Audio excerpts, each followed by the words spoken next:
Ce programme vous est offert par Kadibir. Notre patrimoine, c'est vous. Comment on peut concilier l'instruction que les Européens nous donnaient à l'école, les principes de civilisation et de morale, avec les actes que ces Européens commettaient vis-à-vis des populations noires.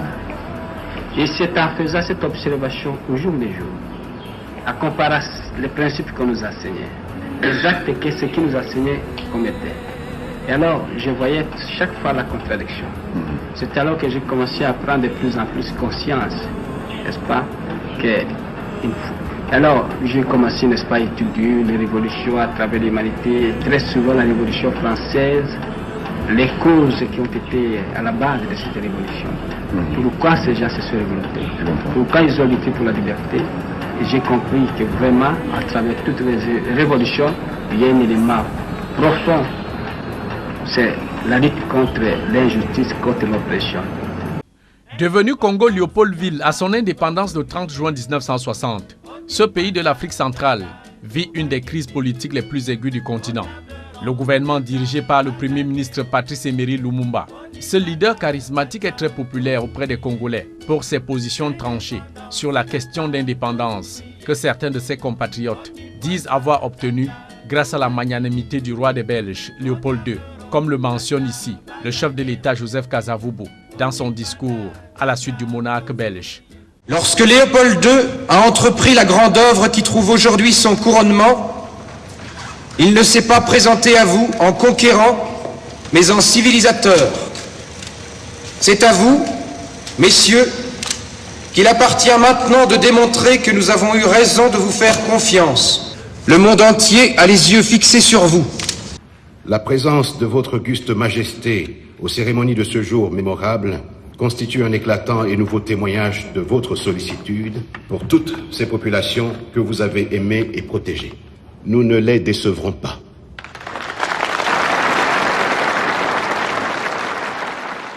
Patrice, c'est trop dangereux. Tu as corrigé ce que tu as voulu. Est-ce que tu sais vraiment ce que tu fais? Tu veux vraiment les prendre à contre-pied? Tu l'as entendu. Tu veux laisser ça sans réponse? Que vont retenir nos enfants de cette histoire? C'est Kassa qui répond. Eh bien, écoute-le. Écoute comment il répond. Irrité d'entendre ces propos de la bouche d'un Congolais à la dimension de Joseph Kasavubu, Patrice Lumumba, très remonté, tient à rétablir une vérité, à savoir que le peuple congolais a obtenu son indépendance de très haute lutte contre le colonisateur belge. Les partisans de Lumumba comprennent dès lors que leur leader vient de signer son arrêt de mort dans cette posture de va-t-en-guerre contre l'oppresseur colonial, à même de le faire disparaître comme un insecte. L'accusant désormais de rouler pour les communistes, en cette période de guerre froide, le rouleau compresseur est en marche pour broyer la fougue du jeune nationaliste. Distingué délégué, il est certain que les manœuvres sont en cours pour créer la confusion au Congo.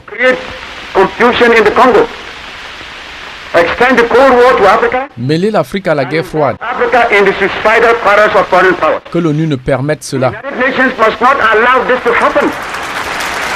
Son compagnon de lutte de la première heure qu'il a hissé au sommet de la hiérarchie militaire devient son ennemi juré. En complicité avec les puissances coloniales et tous les autres, Joseph Mobutu fait arrêter son mentor et le livre à ses ennemis sécessionnistes, Moïse Tshombe du Katanga et Albert Kalonji du Sud Kasaï. Il n'en sortira pas.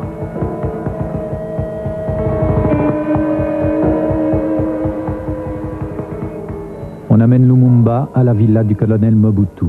Mobutu, shown as he watches Lumumba arrive, says he is prepared to put down any uprising. At the same time, the Soviet Union has been demanding Lumumba's release and immediate talks at the United Nations. Mobutu enjoys the sight of Lumumba being tied up more firmly for transfer to the garrison town of Teesville. A soldier tries to... Le Premier ministre Lumumba est assassiné le 17 janvier 1961.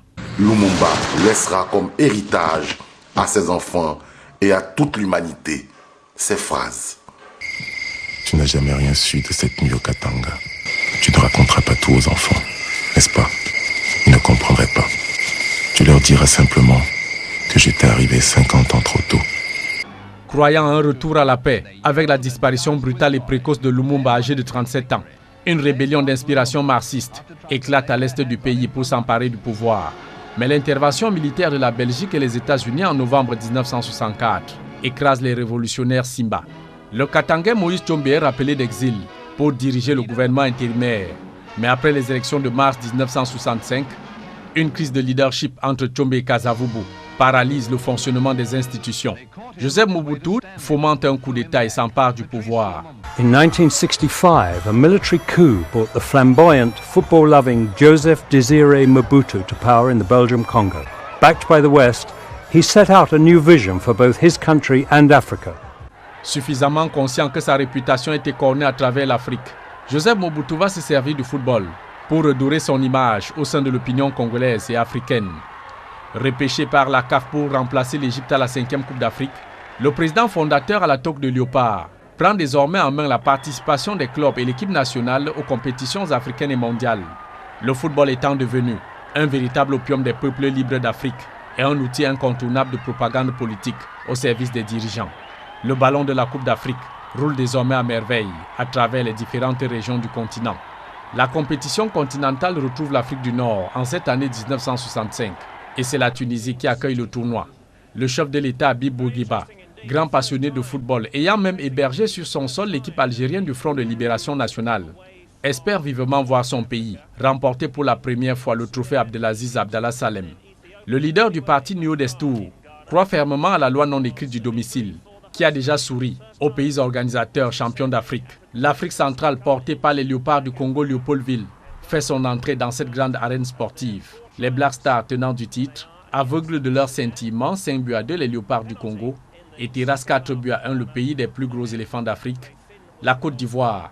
And the Black Stars on the ball with the white top and the black shorts. We apologize for these rather great. Et à la finale du 21 novembre 1965, devant 16 000 spectateurs, les Aigles de Carthage voient la terre promise sans pouvoir y rester, après avoir pourtant mené 2-1 à 23 minutes de la fin du match. Après un premier but à la 37e minute, le milieu offensif Franck Odoyi marque le but de victoire, offrant ainsi aux poulains du coach Sike Dianfi leur second titre d'affilée. La récompense du bel exploit des Black Stars était à la dimension du sacrifice des joueurs et les soutiens multiformes de leur président, le panafricaniste Kwame Nkrumah. Pour cette première participation, sans la moindre victoire engrangée dans le tournoi, Joseph Mobutu perdait ainsi une bataille et non la guerre. Les Léopards du Congo allaient véritablement sortir leurs griffes à l'édition de 1968.